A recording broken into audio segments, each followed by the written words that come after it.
guys, guess what? We get to get a great tour of the Museum of Art here in El Paso. We're gonna look at some legends. We're gonna see some great contemporary work, and it's gonna be a great trip. So let's go.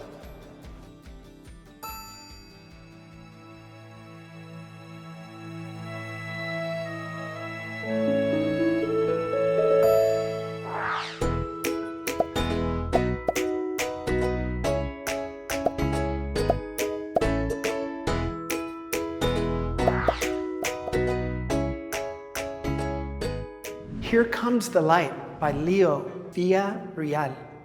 This is a piece that I think is outstanding, not only because it comes with a different way at looking at light and color, but it's also under a context of art in an installation that uses not only simple but everyday items to express a feeling and a thought.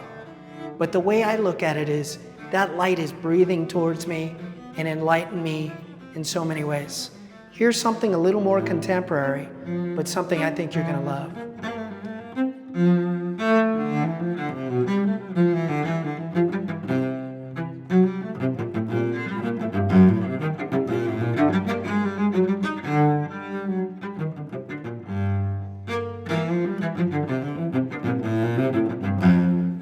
All right, so it is such a pleasure to be here today with Mr. Kevin Burns. We're going to look at some of the artwork that is here on display. He's a really knowledgeable person when you come to the museum to talk to, but unfortunately at this point we're not allowed in, so we're going to take Kevin Burns out to you. He's going to teach you a little bit about art. This is one that caught my eye. Once again, I want to learn more. Really understand it. Yes. So teach me. Yeah. It's by an artist named Gail Stack, who's based in Houston, who's done a larger series of works that either imitate or are actually on blackboards or chalkboards. And every mark you can see looks like she's just dragged chalk across the canvas. And I love how it gives the appearance of a blackboard or a chalkboard. I don't even know if students use chalkboards anymore, but you know, it's really messy and dusty, and as you're moving your hand across a chalkboard, sometimes your hand picks up some of that material and dust and changes the image or the writing. So if we look closely at this, we see these kind of ghostly images in the back, ones that are almost erased but still there. And you know, we wonder as a viewer, do they inform the clearer lines? And I think they do. I think it all tells a larger story, but there's a lot to dive into and hunt for in this image. And for me, I mean, the more time we've been looking at this, the more I'm getting context of different, not only emotions, but thoughts. Like I saw an abacus over here. For most people, that's a calculator. Right. But in an Asian influence, I'm seeing an abacus. Now I'm seeing these linear movements, a little bit of type up here. So it's also about the time you spent looking and listening, right? And thinking and contemplating. But thank you so much for your time today. Thanks for having me. And we're going to look at some other stuff. Great. And thank you for inviting us to be a part of showcasing what you're doing here. Absolutely, yes. It's all of our collection, so it's for us to look at and experience. So thanks for being here. All right, thanks, Kevin. Thanks. In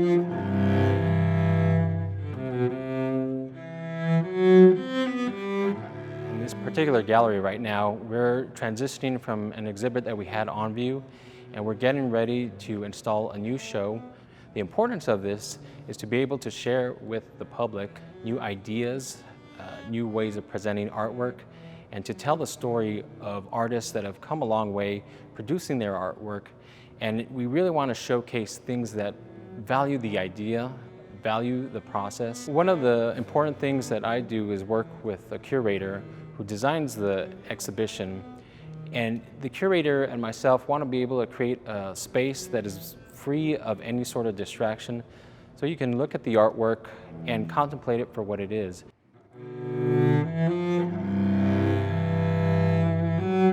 So again, here's something to look at. Tom Lee, not only is he from El Paso, but this is a portrait of his wife, Sarah, who I think encapsulates his love for her, but also he's expressing, if you look towards the background here, what we call the horizon line, you get the Franklin Mountains. You get a little bit about what El Paso has to offer, not only in nature, but who we are as people. And I think Sarah, in this painting from Tom Lee, really accentuates what we're about here. Not only that, but this portrait is immaculate. I mean, his painting style is great. I love his use of light and color. And this is somebody that I think is a legacy, not only here, but Tom Lee's paintings go throughout the country. A lot of people love what he's done and how he's made murals, large pieces, smaller pieces. Here's another one to look up, Mr. Tom Lee, the legend.